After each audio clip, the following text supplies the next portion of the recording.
Hi friends, welcome back to my channel. Today recipe ఏంటంటే మజ్జిగ దోశలు. ఈ దోశలు అనేవి చాలా సింపుల్గా చేసుకోవచ్చు, అలాగే టేస్ట్ కూడా చాలా చాలా బాగుంటాయి. ఇక ప్రాసెస్లోకి అయిపోతాం.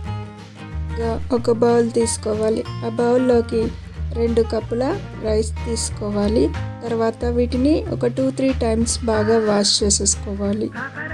వాష్ చేసుకున్న తర్వాత ఇందులోకి ఏ కప్పుతో అయితే బియ్యం తీసుకున్నారో అదే కప్పుతో ఒక 3 కప్పుల మజ్జిగ తీసేసుకోవాలి. ఇందులోకి కొంచెం చిక్కగా ఉంటేనే బాగుంటుంది, పలచగా ఉన్నా కూడా ఏం పర్లేదు. తర్వాత ఇందులోకి ఒక 1/2 టీ స్పూన్ మెంతులు తీసుకోవాలి. మెంతులు మంచి కలర్ వస్తుంది, ప్లస్ డైజెషన్కి హెల్ప్ చేస్తుంది.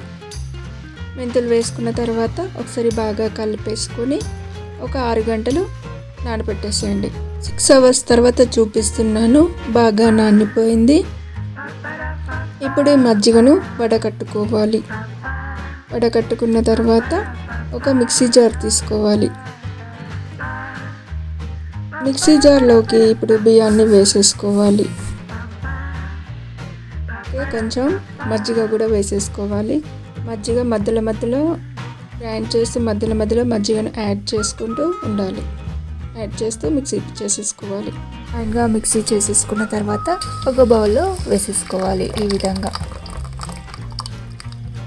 ఇక్కడ నేను ఆఫ్టర్నూన్ నానబెట్టి నైట్ టైం మిక్సీ చేసేసుకున్నా కాబట్టి ఓవర్ నైట్ పర్మెంట్ చేస్తున్నాను. మీరు కావాలి అంటే మార్నింగ్ నానబెట్టుకుంటే ఒక 6 to 8 అవర్స్ అయినా ఇలా మిక్సీ చేసేసుకున్న తర్వాత వదిలేయాలి. నేను మార్నింగ్ చూపిస్తున్నాను, బాగా పులిసిపోయింది. ఒకసారి ఈ విధంగా కలిపేసుకోవాలి. ఇందులోనే ఒక టేబుల్ స్పూన్ రవ్వ తీసేసుకోవాలి.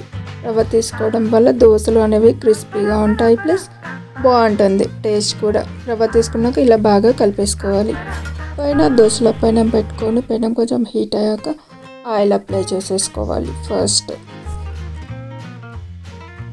తర్వాత దోశల పిండి ఒకసారి బాగా కలిపేసుకొని దోశలాగా చేసేసుకోవాలి. కొంచెం మందంగా కావాలంటే మందంగా కూడా చేసుకోవచ్చు, పల్చగా చేసుకోవచ్చు, ఇష్టం.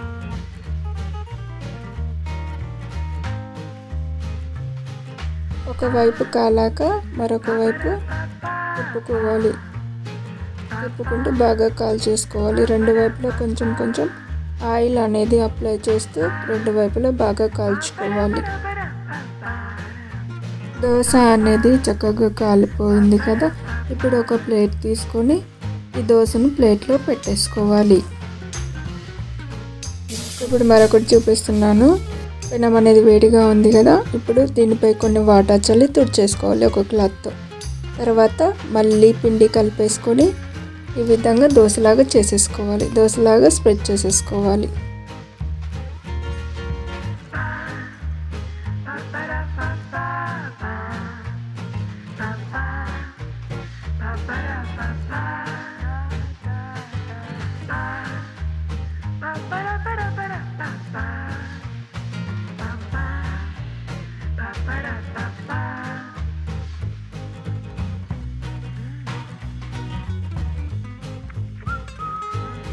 ఇది డ్రై అయ్యాక ఇప్పుడు ఆయిల్ అనేది అప్లై చేసేసుకోవాలి దోశ మొత్తం.